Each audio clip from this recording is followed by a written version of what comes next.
Hi,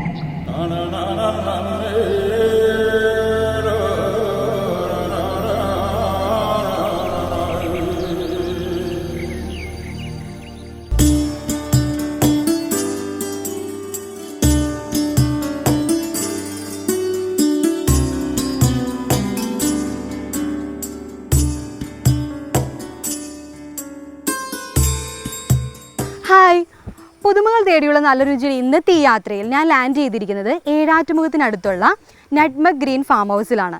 ഏകദേശം 17 ഏക്കറിൽ എല്ലാ തരം കൾട്ടിവേഷനും അതോടൊപ്പം തന്നെ ഡിഫറെൻറ്റ് ടൈപ്സ് ഓഫ് ആട്, പശു, കോഴി അങ്ങനെ എല്ലാം കൂടിയുള്ള ഒരു ഫാം ഹൗസ് കൂടിയുണ്ട്. അപ്പോൾ ഫസ്റ്റ് തന്നെ എനിക്ക് ഈ ഫാം ഹൗസൊക്കെ ഒന്ന് ചുറ്റിക്കാണണം, അതോടൊപ്പം തന്നെ ചില രുചിവിശേഷങ്ങളും. ഞാൻ റെഡിയാണ്, നിങ്ങളോ? കമോൺ.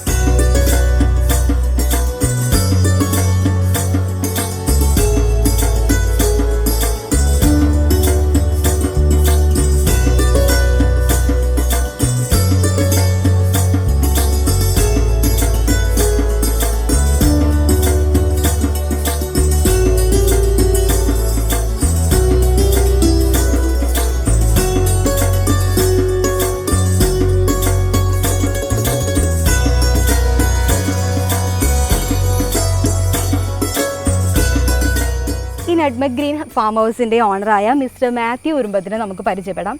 എന്തൊക്കെയാണ് ഈ ഫാം ഹൗസിന്റെ പ്രത്യേകതകൾ? നട്ട്മഗ് ഗ്രീൻ എന്ന് പറയുമ്പോൾ തന്നെ ഇത് നട്ട്മഗിനെ ബേസ് ചെയ്തിട്ടുള്ള ഒരു ഫാമാണ്. ഓക്കെ, അപ്പോൾ ജാതിയാണ് കൂടുതൽ ഇവിടെ. അപ്പോൾ ജാതി തന്നെ ആവുമ്പോൾ ഇവിടെ വന്നു പോകുമ്പോൾ ഒരു മൊണോട്ടോണിക് ക്രോപ്പായി മാറും. അപ്പോൾ അത് കാരണമാണ് ഇവിടെ അധികം ഫ്രൂട്ട്സ്, വെജിറ്റബിൾസ് എല്ലാം കൂടി വെച്ച്. വെറൈറ്റി ഓഫ് ഫ്രൂട്ട്സ് ഞാൻ കണ്ടിരുന്നു ഇവിടെ.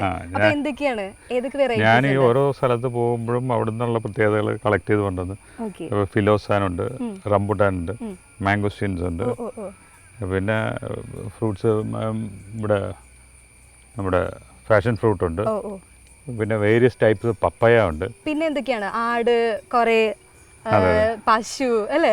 ഇത് ഒരു ഓർഗാനിക് ഫാം ആയിട്ട് നിലനിർത്തണം എന്നാണ്. അത് കാരണം ആണ് ആനിമൽസിനെയൊക്കെ കൂടിയാണ്.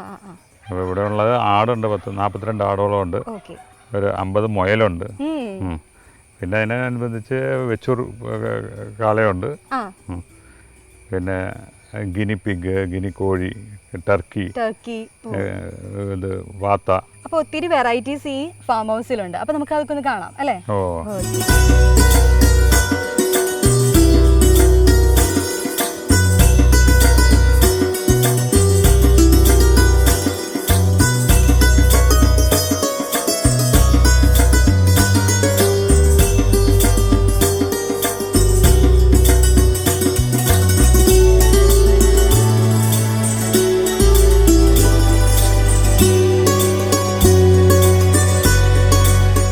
ഫാം ഹൗസിലെ കാഴ്ചകളൊക്കെ കണ്ട് ഞാനിങ്ങനെ നടക്കുകയാണ്. നമ്മുടെ നല്ല രുചി വിശേഷങ്ങളിലേക്ക് ഞാൻ ഇതുവരെ കടന്നിട്ടില്ല. അപ്പോൾ ഇന്നത്തെ നല്ല രുചി വിശേഷങ്ങളെ പറ്റി നമുക്ക് പരിചയപ്പെടുത്താനായിട്ട് ഈ ഫാമിൻ്റെ മാനേജറായ മിസ്റ്റർ ജോയ് സെബാസ്റ്റ്യൻ ഇവിടെ എത്തിച്ചേർന്നിട്ടുണ്ട്. അപ്പോൾ നമുക്ക് ആദ്യം തന്നെ ചോദിക്കാം ഇവിടുത്തെ എന്തൊക്കെയാണ് പ്രത്യേകതകളെന്നൊക്കെ. ഹായ്, ഈ ഫാം ഹൗസിലെ ഫുഡിൻ്റെ പ്രത്യേകതകൾ എന്തൊക്കെയാണ്? ഇതൊരു ഓർഗാനിക് ഫാമാണ്. അതുകൊണ്ട് ഇവിടുത്തെ ഞങ്ങൾ തന്നെ കൃഷി ചെയ്യുന്ന ഓർഗാനിക് ഐറ്റങ്ങൾ കൊണ്ടുതന്നെ എല്ലാ തരം കൃഷികളും ഇവിടെ തന്നെയുണ്ട്. അപ്പോൾ ഞാൻ കണ്ടിരുന്നു എല്ലായിടത്തും. അതുകൊണ്ട് തന്നെ ഉണ്ടാക്കുന്ന ഭക്ഷണങ്ങളാണ് ഞങ്ങൾ. അപ്പോൾ അതിൻ്റെതായ ഒരു പ്രത്യേകത ഉണ്ട്. എല്ലാം നട്ട്മഗ് അതിൻ്റെ അകത്ത് ആഡ് ചെയ്യുന്നുണ്ട്. അതാണ് ഒരു സ്പെഷ്യാലിറ്റി. വരികയാണെങ്കിൽ നമുക്ക് നമ്മുടെ ഷെഫിനെ ബെന്നിയെ പരിചയപ്പെടാം. ഓക്കെ, അപ്പോൾ നമുക്ക് ഷെഫിനെ പരിചയപ്പെടാം. നല്ല രുചി പ്രേക്ഷകർക്ക് വേണ്ടി ഇന്നത്തെ സ്പെഷ്യൽ ഡിഷ് പരിചയപ്പെടുത്തുന്നത് ബെന്നിയാണ്. അപ്പോൾ ഇന്ന് എന്ത് സ്പെഷ്യൽ ഡിഷാണ് ഞങ്ങൾക്കായി പരിചയപ്പെടുത്താൻ പോകുന്നത്? കാട കൊണ്ടുള്ളൊരു സ്പെഷ്യൽ ഡിഷ്. ഓക്കെ, സ്റ്റഫ്ഡ് കാട ഫ്രൈ. സ്റ്റഫ്ഡ് കാട ഫ്രൈ. ഓക്കെ, അപ്പോൾ കാട ആയിരിക്കും മെയിൻ. ഓക്കെ, അപ്പോൾ ഇൻഗ്രീഡിയൻസ് ഫസ്റ്റ് പരിചയപ്പെടാം. ഓക്കെ, അപ്പോൾ കാട ഫ്രൈ ആകുമ്പോൾ ആദ്യം വേണ്ടത് മെയിൻ ഇൻഗ്രീഡിയൻറ്റ് എന്തായാലും കാടയായിരിക്കും. ഇവിടെ കാട ഞാൻ മാരിനേറ്റ് ചെയ്ത് വെച്ചിട്ടുണ്ട്. ഇതിപ്പോൾ 4 കാടയാണ്. അപ്പോൾ മാരിനേഷൻ എന്തൊക്കെയാണെന്ന് പറയാം. അപ്പോൾ ആദ്യം നമുക്ക് സ്റ്റഫിങ്ങിനുള്ള ഇൻഗ്രീഡിയൻസ് നോക്കാം. അപ്പോൾ സ്റ്റഫിന് ആദ്യം ഇവിടെ സവാള, അത് ക്യൂബായിട്ട് കട്ട് ചെയ്ത് വെച്ചിട്ടുണ്ട്. പിന്നെ തൊട്ടിപ്പുറം ഇരിക്കുന്നത് കാടയുടെ മുട്ട തന്നെ പുഴുങ്ങി നമ്മൾ ചെറുതായിട്ട് കട്ട് ചെയ്ത് വെച്ചിട്ടുണ്ട്. മാഷ് ചെയ്താലും കുഴപ്പമില്ല, മാക്സിമം ചെറുതാക്കാം. പിന്നെ വട്ടത്തിലരിഞ്ഞ് പച്ചമുളക് വെച്ചിട്ടുണ്ട്. പിന്നെ പൊട്ടറ്റോ മാഷ് ചെയ്തതാണ്. പിന്നെ ജിഞ്ചർ ഉണ്ട്, അതോടൊപ്പം ഉപ്പ്. പിന്നെ ഇതൊരു സ്പെഷ്യൽ പൗഡറാണ്, ഇത് നട്ട്മഗ് പൗഡർ. ഓക്കെ, അത് ഞാൻ വന്നപ്പോൾ തന്നെ കേട്ടിരുന്നു നട്ട്മഗ്. ഇതിന്റെ തന്നെ പേര് നട്ട്മഗ് ഗാർഡൻ എന്നാണ്. അപ്പൊ നട്ട്മഗ് എന്ന് പറയുമ്പോൾ ശരിക്കും പറഞ്ഞാൽ ജാതി അല്ലേ? പിന്നെ അല്പം മഞ്ഞൾപ്പൊടി, പിന്നെ കുരുമുളക് പൊടി, ഒരല്പം ഗരം മസാല. ഇത്രയും സാധനങ്ങളാണ് നമുക്ക് സ്റ്റഫ് ചെയ്യാൻ വേണ്ടത്. ഇപ്പോൾ സ്റ്റഫ്ഡ് കാട ഫ്രൈഡ് ഫസ്റ്റ് സ്റ്റഫ് ചെയ്യാനുള്ള സംഭവങ്ങൾ ഇൻഗ്രീഡിയൻസ് നമുക്ക് ഈ പ്ലേറ്റിലോട്ട് മാറ്റാം അല്ലേ? ഓക്കെ. അപ്പോൾ ഫസ്റ്റ് വൺ പൊട്ടാറ്റോ. ഇനി ആ എഗ്ഗ്. എഗ്ഗ്. അപ്പോൾ കാടയുടെ തന്നെയാണ് നമ്മളിവിടെ എഗ്ഗ് എടുത്തിരിക്കുന്നത്. അതിൻ്റെ ഒരു പകുതി ഇട്ടാൽ പകുതി മതി അല്ലേ? ഇനി സവാള. സവാള. ഇനി പച്ചമുളക്. പച്ചമുളക്. ഇനി ഇഞ്ചി. ഇഞ്ചി ഒരു 2 കഷ്ണം ഇട്ടാൽ മതി. ഓക്കെ. നീളത്തിലാണല്ലേ? ഇനി ഒരല്പം ഉപ്പ്. ഇനി മഞ്ഞൾപ്പൊടി, ഗരം മസാല, ഇനി നട്ട്മഗിൻ്റെ പൗഡർ. ഓക്കെ. നമ്മുടെ ഇവിടുത്തെ മെയിൻ ഇൻഗ്രീഡിയൻ്റ് ആയ നട്ട്മഗ് പൗഡർ. അപ്പോൾ ഇതൊരു പ്രത്യേക സ്പെഷ്യൽ പൗഡർ തന്നെയാണ് എല്ലാത്തിനും അല്ലേ? നമ്മുടെ ഹെൽത്തി പ്രോബ്ലംസ് ഒക്കെ സോൾവ് ചെയ്യാനും. പിന്നെ നമ്മൾ അധികം അങ്ങനെ യൂസ് ചെയ്തിട്ടില്ല എന്ന് തോന്നുന്നു ആരും ഈ കുക്കറി ഷോസിലൊക്കെ. ഓക്കെ. അപ്പോൾ ഇതൊരു മെയിൻ ഇൻഗ്രീഡിയൻ്റ് തന്നെയാണ് ശരിക്കും. അതൊരു ഹാഫ് മതി. ഇനി പെപ്പർ പൗഡർ. ഓക്കെ. ഇനി കുറച്ച് സ്പ്രിംഗ് അനിയൻ. സ്പ്രിംഗ് അനിയൻ ഒരല്പം ആ ഒരു ഫ്ലേവറിന് വേണ്ടി മാത്രം. ഇനി കറി ലീവ്സ് ആണ്, കറിവേപ്പില. അത് മുഴുവനും ഇടണ്ട, ഒരല്പം ഇങ്ങനെ പതുക്കെ ഒന്ന് കീറി ഇട്ടാൽ മതി. പിന്നെ ഒരല്പം മല്ലിയില. മല്ലിയില നമ്മൾ ആദ്യം ഇവിടെ വാഷ് ചെയ്തിട്ട് ശരിക്കും കട്ട് ചെയ്ത് വെച്ചിട്ടുണ്ട്. ഒരല്പം മല്ലിയില. ഇത്രയും സാധനങ്ങളാണ് നമ്മൾ ആദ്യം മിക്സ് ചെയ്യുന്നത്. അപ്പോൾ നമ്മുടെ സ്റ്റഫ് ചെയ്യാനുള്ള ഇൻഗ്രീഡിയൻസ് ആണ് നമ്മളിപ്പോൾ ഫസ്റ്റ് പറഞ്ഞത്. ഇനി ഇതെല്ലാം കൂടി ഒന്ന് നന്നായിട്ട് മിക്സ് ചെയ്യാം. ഇത് കുറച്ച് ക്വാണ്ടിറ്റി കൂടുതൽ വേണം. അപ്പോൾ നമ്മളിപ്പോൾ ഇവിടെ കുറച്ചാണ് എടുത്തിരിക്കുന്നത്. അപ്പോൾ ഓൾറെഡി ഞാൻ കുറച്ചുകൂടെ പ്രിപ്പയർ ചെയ്ത് വെച്ചിട്ടുണ്ട്. അപ്പോൾ നമുക്ക് അതുകൂടെ ഇതിലേക്ക് ആഡ് ചെയ്യാം. അപ്പോൾ ഇതിൽ ആ മുട്ടയുടെ ഫ്ലേവർ ഉള്ളതുകൊണ്ട് നല്ല ടേസ്റ്റ് ആയിരിക്കും കാടയുടെ ഉള്ളിലേക്ക് വരുന്ന സമയത്ത്. ഇത് നമ്മൾ കാടയുടെ അകത്തോട്ട് ഫില്ല് ചെയ്ത് ഫ്രൈ ചെയ്തെടുക്കുകയാണ് ചെയ്യുക. ഓക്കെ. ഇവിടെ മിക്സ് ആയിട്ടുണ്ട്. നമുക്ക് കാട എടുക്കാം. ഇത് ടൈം ഒന്നും വേണ്ട അല്ലേ? കുറേ നേരം വെക്കൊന്നും വേണ്ട. കാട നമ്മൾ ഓൾറെഡി മാരിനേറ്റ് ചെയ്ത് ഒരു അരമണിക്കൂറൊക്കെ വെക്കുകയാണെങ്കിൽ അല്ലെങ്കിൽ 1 മണിക്കൂറൊക്കെ വെക്കുകയാണെങ്കിൽ അത്രയും നല്ലതാണ്. അപ്പോൾ ഇതിനകത്ത് എന്തൊക്കെ നമുക്ക് ചേർക്കാം? മാരിനേഷന് വേണ്ടി നമ്മൾ ഉപയോഗിക്കുന്നത് ഇവിടെ നമുക്ക് കാശ്മീരി ചില്ലി ഉണ്ട്, അല്പം കാശ്മീരി ചില്ലി, പിന്നെ കുരുമുളക്, ഗരം മസാല, അതിൽ നട്ട്മഗ് പൗഡർ, പിന്നെ മഞ്ഞൾപ്പൊടി, പിന്നെ ഒരല്പം ലൈം ജ്യൂസ്. അപ്പോൾ ഇനി നമുക്ക് ഇതിനെ സ്റ്റഫ് ചെയ്യാം. അപ്പോൾ സ്റ്റഫ് ചെയ്യുമ്പോൾ ഈ കാട നമ്മൾ ഓൾറെഡി ഇവിടെ വരഞ്ഞിട്ടാണ് വെച്ചിരിക്കുന്നത്.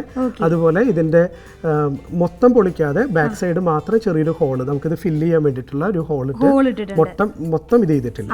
ഓക്കെ. ഇനി ഈ ഹോളിലൂടെ നമ്മൾ ഈ ഫില്ലിങ് കൊടുക്കണം.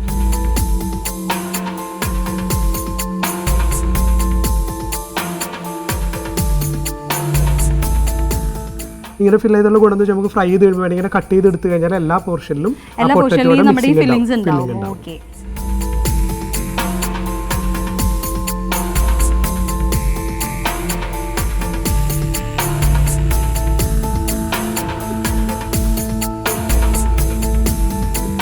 എല്ലാം ഞങ്ങൾ ഫില്ല് ചെയ്ത് ഇവിടെ റെഡിയാക്കി വെച്ചു. ഇനി സെക്കൻഡ് സ്റ്റേജ് എന്ന് പറയുന്നത് ഇത് ഫ്രൈ ചെയ്തെടുക്കുക എന്നുള്ളതാണ് അല്ലേ? അപ്പോൾ നമുക്ക് ഫ്രൈ ചെയ്യാം. കോക്കനട്ട് ഓയിൽ അല്ലേ?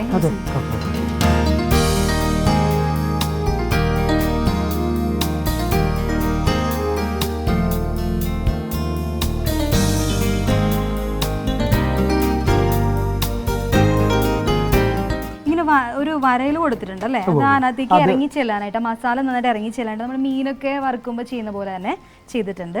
അതിൽ പിന്നെ നമ്മൾ ലൈം ജ്യൂസും കൂടെ ആഡ് ചെയ്യണോണ്ടേ ലൈം ജ്യൂസ് ശരിക്കും പറഞ്ഞ ഒരു തരം ആസിഡിന്റെ എഫക്റ്റ് ആണല്ലോ. അപ്പോൾ ശരിക്കും എല്ലാ മസാല അതിന്റെ ഉള്ളിലേക്ക് ശരിക്കും അബ്സോർബ് ചെയ്യും.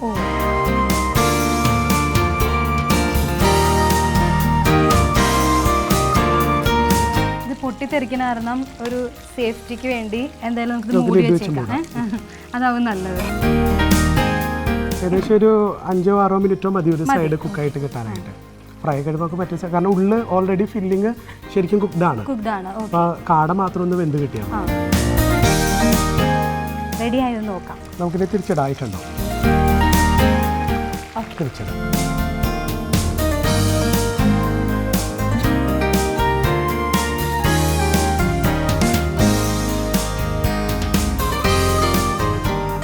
നല്ല സ്മെല്ല് വരുന്നുണ്ട്. ശരിക്കും പറഞ്ഞാൽ ഇതിൻ്റെ ഇപ്പോഴാണ് ശരിക്കും ആ ജാതിപ്പൊടിയുടെയും അതുപോലെ തന്നെ ഇതിൻ്റെയൊക്കെ ഒരു പ്രത്യേക പൊട്ടറ്റോടെയും കാട മുട്ടയുടെയൊക്കെ സ്മെല്ല് വരുന്നുണ്ട് ശരിക്കും. ഈ കാട ഫ്രൈയും പിന്നെ അതുപോലെ തന്നെ ചിക്കൻ ബീഫ് അതിലൊക്കെ സ്പെഷ്യലൈസ് ചെയ്തിട്ടുണ്ടോ? ഒത്തിരി ചെയ്തിട്ടുണ്ട്. പിന്നെ കുറേയൊക്കെ വെറൈറ്റി നമ്മൾ ട്രൈ ചെയ്യണമല്ലോ. ഓക്കെ, ഇതൊക്കെ എങ്ങനെ പഠിച്ചതാണോ തന്നെ?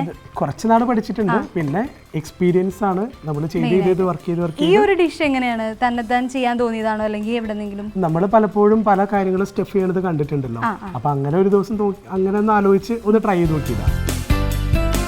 ഏകദേശം മണം വന്നു തുടങ്ങി. ശരിക്കും മണം വന്നു തുടങ്ങി. ഇവിടെ നിൽക്കാൻ പറ്റുന്നില്ല. കൊതിയാവുന്നുണ്ടോ? ആയിട്ടുണ്ട്, ഏകദേശം ആയിട്ടുണ്ട്.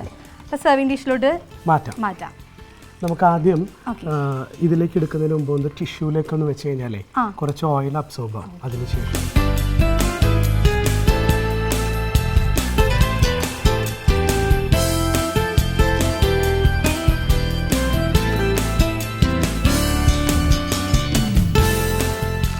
ഇതൊന്ന് ഇതിൽ ആ ഓയിൽ വരുന്നതിന് ശേഷം നമുക്ക് സെർവ് ചെയ്യണതിലേക്ക് മാറ്റാം. പിന്നെ എല്ലാ കുക്കുമാരും പറയും സെർവിങ് എന്ന് പറഞ്ഞാൽ അതൊരു ആർട്ടാണ്, ഒരു കലയാണ്. അപ്പം ആ കല നമുക്ക് ഇങ്ങനെ ഡെക്കറേറ്റ് ഒക്കെ ചെയ്തിട്ട് കൊടുക്കുകയാണെങ്കിൽ കഴിക്കുന്ന ആൾക്ക് ഒരു സന്തോഷം ഉണ്ടാവും. അപ്പോൾ ഇവിടെ ആയിട്ടുണ്ട് അല്ലേ? ഡെക്കറേഷൻ ഒന്നും ഇല്ല, വേണ്ട, അത് ഇട്ടോളൂ. പിന്നെ ഇത് കൊടുക്കുമ്പോൾ സന്തോഷത്തോടെ കൊടുക്കണം, ഉണ്ടാക്കുമ്പോഴും സന്തോഷത്തോടെ ഉണ്ടാക്കണം, അപ്പോഴേ ടേസ്റ്റ് വരുള്ളൂ. ഇനി ഇതിൻ്റെ മുകളിലേക്ക് നമുക്ക് കുറച്ച് നട്ട്മഗ് പൗഡർ തന്നെ ഒന്ന് തൂവാം.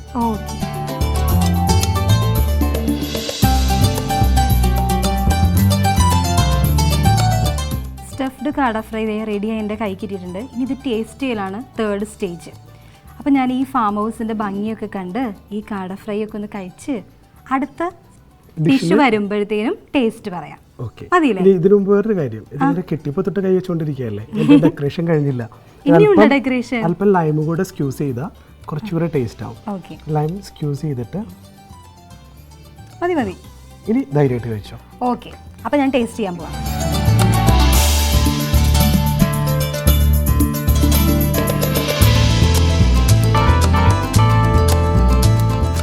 കുറേ നേരമായി ഈ കാടയും കൊണ്ട് ഞാൻ വെയിറ്റ് ചെയ്ത് നിൽക്കുന്നു. ഇനി സഹിക്കാൻ വയ്യ.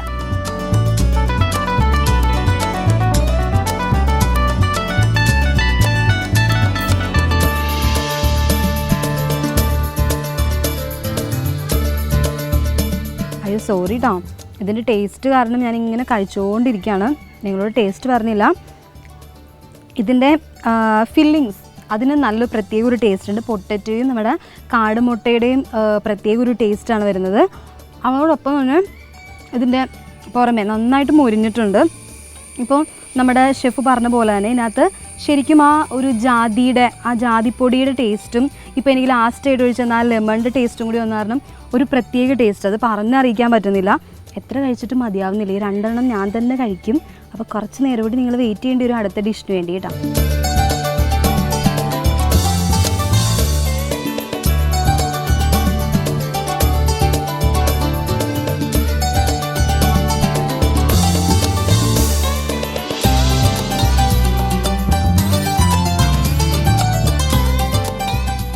അടുത്തായി ബെന്നി നമുക്കായി പരിചയപ്പെടുത്തുന്നത് നട്ട്മഗ് റാബിറ്റ് റോസ്റ്റ് ആണ്. അപ്പോൾ അതിൻ്റെ ഇൻഗ്രീഡിയൻസ് നമുക്ക് പരിചയപ്പെടാം. അപ്പോൾ അതിൻ്റെ ഇൻഗ്രീഡിയൻസ് എന്ന് പറയുമ്പോൾ റാബിറ്റ് റോസ്റ്റ് എന്ന് പറയുമ്പോൾ മെയിൻ ഇൻഗ്രീഡിയൻറ്റ് റാബിറ്റ് തന്നെയാണ്. പിന്നെ നട്ട്മഗ് എന്നുള്ള പേരുള്ളതുകൊണ്ട് നമുക്ക് എന്തും വേണം. ഓക്കെ, അപ്പോൾ ഈ നട്ട്മഗ് ഗാർഡനിൽ എന്ത് ഡിഷ് പ്രിപ്പയർ ചെയ്താലും നട്ട്മഗ് വേണം അല്ലേ? ഞങ്ങൾക്ക് അത്യാവശ്യമാണ്, അതില്ലാതൊരു കളിയില്ല. അപ്പോൾ ഞങ്ങളിവിടെ ആദ്യം റാബിറ്റ് ചെയ്ത് വെച്ചിട്ടുണ്ട്. റാബിറ്റ് നമ്മൾ ഒന്ന് വേവിച്ച് വെച്ചിട്ടുണ്ട്. ഇത് വേവിക്കുമ്പോൾ ഒരല്പം മഞ്ഞൾപ്പൊടി, ഉപ്പ്, ഒരു ചെറിയ കഷ്ണം ഇഞ്ചിയും പച്ചമുളകും കറിവേപ്പിലയും.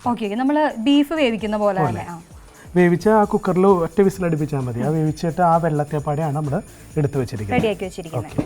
പിന്നെ പച്ചമുളക് നീളത്തിലരിഞ്ഞത്, പിന്നെ വെളുത്തുള്ളി, പിന്നെ ഇഞ്ചി, മല്ലിപ്പൊടി, മഞ്ഞൾപ്പൊടി, മുളക് പൊടി, ഗരം മസാല, കുരുമുളക് പൊടി, അതുപോലെ നട്ട്മഗ് പൗഡർ. പിന്നെ ഇത് എന്തായിരിക്കും? തക്കാളിയുടെ ടൊമാറ്റോ. പിന്നെ ഇതൊരു പ്രത്യേകതരം പേസ്റ്റാണ്. ഇത് ടേസ്റ്റൊക്കെ എൻഹാൻസ് ചെയ്യാൻ പറ്റുന്ന ഒരു സ്പെഷ്യൽ പേസ്റ്റാണ്. ഈ പേസ്റ്റ് എങ്ങനെ ഉണ്ടാക്കണമെന്ന് വെച്ച് കഴിഞ്ഞാൽ അല്പം വെളിച്ചെണ്ണ ചൂടാക്കാം. വെളിച്ചെണ്ണ ചൂടാക്കിയിട്ട് അതിലേക്ക് ഒരു സവാള ഗോൾഡൻ ബ്രൗൺ നിറത്തിൽ വറുത്ത് പോരാം. ഈ സവാള വറുക്കുമ്പോൾ അതിനോടൊപ്പം തന്നെ ഒരല്പം പെരിഞ്ചീരകം കൂടെ ചേർക്കണം, ഒരു 1/2 സ്പൂൺ പെരിഞ്ചീരകം. എന്നിട്ട് ആ ബാക്കി വെളിച്ചെണ്ണയിലേക്ക് ഒരു 4 സ്പൂൺ കാഷ്നട്ട്.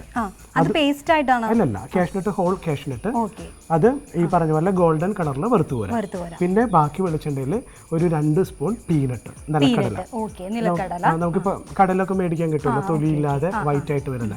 അതിൻ്റെ കൂടെ സവാളയും. എന്നിട്ട് ഇതെല്ലാം കൂടെ നമ്മൾ മിക്സ് ചെയ്ത് അരയ്ക്കുമ്പോൾ വെള്ളം ഉപയോഗിക്കുന്നതിന് പകരം അല്പം തേങ്ങാപ്പാലിൽ അരച്ചാൽ പിന്നെയും ടേസ്റ്റ് കൂടും.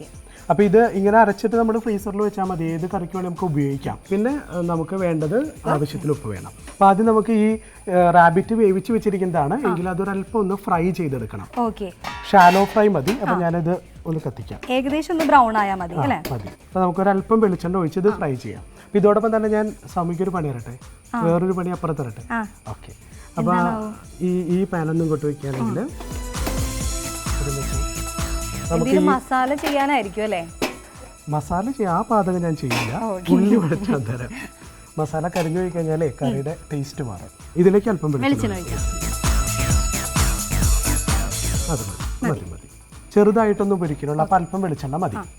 അതൊന്ന് അത് ചുമന്നുള്ളി വഴറ്റാൻ. ചുമന്നുള്ളിയുടെ കാര്യം ഞാൻ ഇൻഗ്രീഡിയന്റ് പറഞ്ഞപ്പോൾ വിട്ടുപോയിരുന്നു. ചുമന്നുള്ളി ഇതിന്റെ മെയിൻ ഇൻഗ്രീഡിയന്റ്. ചുമന്നുള്ളി അല്പം കൂടുതൽ, സവാളയല്ല, ചെറിയ ഉള്ളിയാണ്. ഇവിടെ വെളിച്ചെണ്ണ ചൂടായിട്ടുണ്ട്. ഞാൻ അതിലേക്ക് ഈ റാബിറ്റ് മാത്രം, ആ വെള്ളം ഇടുന്നില്ല, റാബിറ്റ് മാത്രം. നമ്മുടെ നട്ട്മെഗ് റാബിറ്റ് റോസ്റ്റ് ആയതുകൊണ്ടാണെന്ന് തോന്നുന്നു അല്ലേ? അതെ, റോസ്റ്റ് ആയതുകൊണ്ടാണ് നമ്മൾ ഒരല്പം ഫ്രൈ ചെയ്തെടുക്കുന്നത്. അധികം ചാറിന്റെ ആവശ്യമില്ല. ഈ ഗ്രേവി കളയരുത്, കാരണം ഇത് നമുക്ക് പിന്നീട് ഉപയോഗിക്കും. ഈ കറി മേക്ക് ചെയ്യുന്ന സമയത്ത് ഉപയോഗിക്കും. ഈ റാബിറ്റ് ഇറച്ചി എന്ന് പറയുമ്പോൾ ഭയങ്കര ഹെൽത്തി ഇതുപോലെ തന്നെ അല്ലേ? നമ്മൾ നേരത്തെ കാട ചെയ്ത പോലെ തന്നെ. അത് പറഞ്ഞു വന്നപ്പോഴാണ് കാടിറച്ചി കുഴപ്പമുണ്ടായില്ല കേട്ടോ, ടേസ്റ്റ് നല്ലതായിരുന്നു. 4 പോയ വഴി ഞാൻ കണ്ടില്ലല്ലോ. എന്തായാലും നമുക്ക് ഇതിവിടെ ചൂടായിട്ടുണ്ട്. ഇതിലേക്ക് നമ്മൾ വെളിച്ചെണ്ണ ആഡ് ചെയ്യുന്നില്ല, വെളിച്ചെണ്ണ വേണ്ട. ഈ നേരെ ഈ ഉള്ളി, കാരണം ഈ ഉള്ളിയൊക്കെ വഴറ്റുമ്പോൾ ശരിക്കും വെളിച്ചെണ്ണയുടെ ആവശ്യമില്ല, ഇത് തന്നെ നന്നായിട്ട് വഴന്നു വന്നോളും. ആവശ്യമുണ്ടെങ്കിൽ മാത്രം കുറേശ്ശെ കൊടുത്താൽ മതി. ഫസ്റ്റ് ഇപ്പോൾ വെളിച്ചെണ്ണ നമ്മൾ ഇട്ടിട്ടില്ല, ഉള്ളി മാത്രം ഇട്ടിട്ടുള്ളൂ. ഇതിപ്പോൾ എന്തോരം ഉള്ളി ഉണ്ടാവും? ഇതൊരു 300 ഗ്രാം അടുത്ത് ഉള്ളി ഉണ്ട്. അതൊന്ന് ശരിക്കും ഇളക്കിക്കോളും. അപ്പോഴത്തേനും ഈ റാബിറ്റ് ഇവിടെ ഒന്ന് റോസ്റ്റ് ആയിക്കോളും.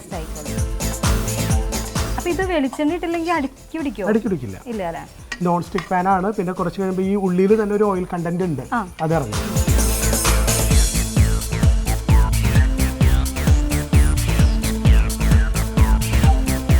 ഉള്ളി ഏകദേശം മൊരിഞ്ഞു വന്നിട്ടുണ്ട്, ചുമന്നു തുടങ്ങി അല്ലേ? അപ്പം ഇനി നമുക്ക് അതിലേക്ക് കുറച്ച് ഉപ്പിടാം. ഇതിൽ നമ്മൾ ഓൾറെഡി ഉപ്പിട്ടാണ് വേവിച്ചേക്കുന്നത്. അപ്പം അതുകൊണ്ട് ഒരല്പം ഉപ്പ് മാത്രം ഇട്ടാൽ മതി. ഗ്രേവിക്ക് വേണ്ട ഉപ്പ് മാത്രം മതി. ഇനി ഇതിലേക്ക് തന്നെ നമ്മൾ പച്ചമുളക് ഇടുക, അല്പം ഇഞ്ചി ഇടാം. അപ്പോൾ ഇഞ്ചി നമ്മൾ ആഡ് ചെയ്തിട്ടുണ്ട്. ഇഞ്ചി ആഡ് ചെയ്തു. ഇനിയിപ്പോൾ നമുക്കൊരു പണി ചെയ്യാം. ഇത് സൗമ്യ അങ്ങോട്ട് എടുത്തോ, ഞാനത് ഇങ്ങോട്ട് എടുത്തോളാം. ചെറിയൊരു ബ്രൗൺ കളർ മതി. ചെറിയൊരു ബ്രൗൺ കളർ. ഇവിടെ ഇഞ്ചി ഇട്ടതിന് ശേഷം നമുക്ക് കുറച്ച് വെളുത്തുള്ളി ഇടാം. പിന്നെ ഒരല്പം കറിവേപ്പില. ഇനി ഈ സമയത്ത് ഒരല്പം വെളിച്ചെണ്ണ മാത്രം ജസ്റ്റ് ഒന്ന് ഒഴിച്ചു, അല്പം മതി വെളിച്ചെണ്ണ, ഒരുപാട് വേണ്ട. ഒരു 1-2 സ്പൂൺ വെളിച്ചെണ്ണ.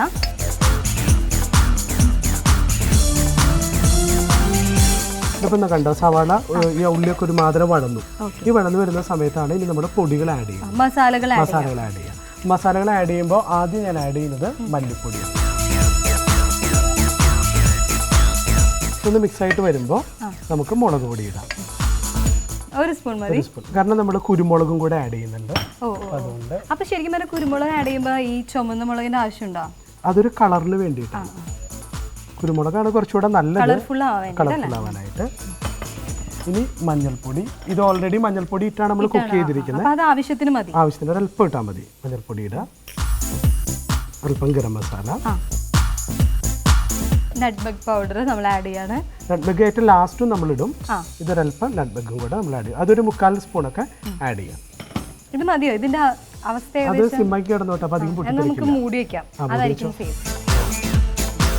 ഇവിടെ മസാല മൂത്തു. മസാല മൂത്ത് വരുമ്പോൾ ഒരു സ്മെൽ വരുന്നില്ലേ? ഉണ്ട്. ഇനി നമ്മൾ ഇതിലേക്ക് ഈ ടൊമാറ്റോ പ്യൂരി ചേർക്കുക. ഓക്കെ. ടൊമാറ്റോ പ്യൂരി ഉണ്ടാക്കാനായിട്ട് ടൊമാറ്റോ ഒന്ന് തിളപ്പിച്ചിട്ട് അതിന്റെ തൊലി കളഞ്ഞ് മിക്സിയിൽ അരച്ചെടുത്താൽ മതി. അപ്പോൾ ഇതൊരു 2 ടൊമാറ്റോയുടെ ഉണ്ട്, അപ്പോൾ അത് നമ്മൾ ആഡ് ചെയ്യാം. പുളി ഒരല്പം പുളി കിട്ടാൻ വേണ്ടിയിട്ട്. അപ്പോൾ ടൊമാറ്റോ പേസ്റ്റ് ഒഴിച്ച് കഴിഞ്ഞു. ഇനി എന്താണ്? ഇപ്പോൾ മസാല എല്ലാം റെഡി ആയിട്ടുണ്ട്. ഓക്കെ. അപ്പോൾ ഈ സമയത്ത് സൗമ്യ അവിടെ ഇളക്കിക്കൊണ്ടിരുന്ന റാബിറ്റും ആക്കിയിട്ടുണ്ടാവും. എൻ്റെ റാബിറ്റ് ഏകദേശം റെഡ് കളറൊക്കെ ആയി. അപ്പോൾ നമുക്ക് അതിൻ്റെ തീ ഓഫ് ചെയ്യാം. ഇനി നമുക്ക് ആ റാബിറ്റ് ഇങ്ങോട്ടേക്ക് ഇടാം. പക്ഷെ റാബിറ്റിനൊക്കെ മുമ്പ് നമ്മളിവിടെ ഇത് വേവിച്ച സ്റ്റോക്ക് ഇരിക്കുന്നുണ്ട്. റാബിറ്റ് നമ്മൾ വേവിച്ച സ്റ്റോക്ക് ഇതിലേക്ക് ആഡ് ചെയ്യാം. അപ്പോൾ വേറെ എക്സ്ട്രാ വെള്ളമൊന്നും ആഡ് ചെയ്യേണ്ട ആവശ്യമില്ല. ഇനി അല്പം വെള്ളം വേണമെന്നുണ്ടെങ്കിൽ എക്സ്ട്രാ ആഡ് ചെയ്തേക്കാം. ഇതിപ്പോൾ നോർമലി ആവശ്യത്തിനുള്ള വെള്ളം ഉണ്ട്. ഇനിയിപ്പോൾ ഇതിലോട്ട് തന്നെ നമ്മളിവിടെ ഒരു സ്പെഷ്യൽ പേസ്റ്റ് ചെയ്ത് വെച്ചിട്ടുണ്ട്. നമ്മൾ നേരത്തെ പറഞ്ഞ പേസ്റ്റ്. ആ പേസ്റ്റ് ഒരു 2-3 സ്പൂൺ ഇടാം. ഇതിങ്ങനെ ഇട്ടതിന് ശേഷം നമ്മൾ ഈ റാബിറ്റ്, ഇതിലധികം വെളിച്ചെണ്ണ ഉണ്ടാവില്ല, ഒരല്പം നമ്മൾ വെളിച്ചെണ്ണ ഒഴിച്ചുള്ളൂ, അത് നമുക്ക് അങ്ങനെ ഇടാം. ഇതൊന്ന് മൂടി വെച്ച് ഇതൊന്ന് അല്പം ഒന്ന് തിളച്ച് വന്ന് ഒന്ന് ടൈറ്റ് ആയിട്ട് വരുന്ന സമയത്ത് നമുക്ക് ഇടാം. കാരണം ഇതൊരു ഒരുപാട് ഗ്രേവി വേണ്ട, ഒരു തിക്ക് ഗ്രേവി ആയിട്ട് ഇരുന്നാൽ മതി. ഇനി ഫൈനൽ ടച്ചിങ് എന്ന നിലയിൽ ഏറ്റവും ഇമ്പോർട്ടൻ്റ് ആയിട്ടുള്ള പൗഡർ. നട്ട്മെഗ് പൗഡർ ആണ് ലാസ്റ്റ് നമ്മൾ ആഡ് ചെയ്യുന്നത്.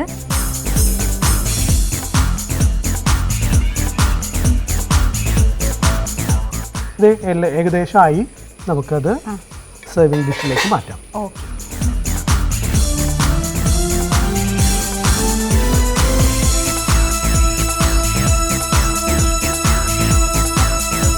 അപ്പം നട്ട്മെഗ് റാബിറ്റ് റോസ്റ്റ് എൻ്റെ കയ്യിൽ കിട്ടി, അതോടൊപ്പം തന്നെ ബ്രെഡും അല്ലേ?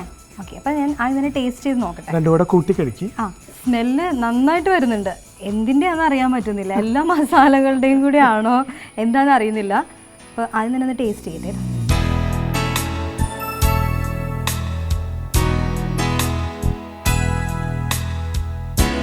ഇപ്പം ഏത് മസാലയാണെന്ന് അറിയോ എനിക്ക് ടേസ്റ്റ് ഇടുന്നത്? ശരിക്കും നട്ട്മെഗിൻ്റെ തന്നെയാണ്. മൊത്തത്തിൽ നല്ല ടേസ്റ്റ് ഉണ്ട്. ആവശ്യം നന്നായിട്ട് വെന്തിട്ടുണ്ട്. ബ്രെഡിൻ്റെ കൂടെ ഒന്ന് ടേസ്റ്റ് ചെയ്തു.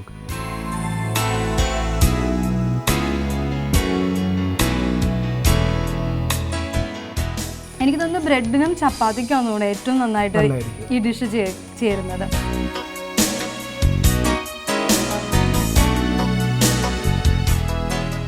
അപ്പോൾ ഇതുപോലത്തെ വെറൈറ്റി ഡിഷസ് ഞങ്ങൾക്കായി പരിചയപ്പെടുത്തുന്ന ബെന്നിക്ക് very thank you so much. അപ്പോൾ ഇനിയും ടൈം കിട്ടുമ്പോഴൊക്കെ ഞാൻ ഈ ഫാം ഹൗസിൽ വരാം. അപ്പോൾ ഇതുപോലെയുള്ള വെറൈറ്റി ഡിഷസ്, ഇതുപോലെയല്ല വേറെ തരത്തിലുള്ള വെറൈറ്റി ഡിഷസ്. ഓക്കെ, കുറെ ഒറ്റയ്ക്ക് വന്നാലും കുറെ വെറൈറ്റി ഡിഷസ് ഞങ്ങൾക്ക് പരിചയപ്പെടുത്താം. Okay, thank you.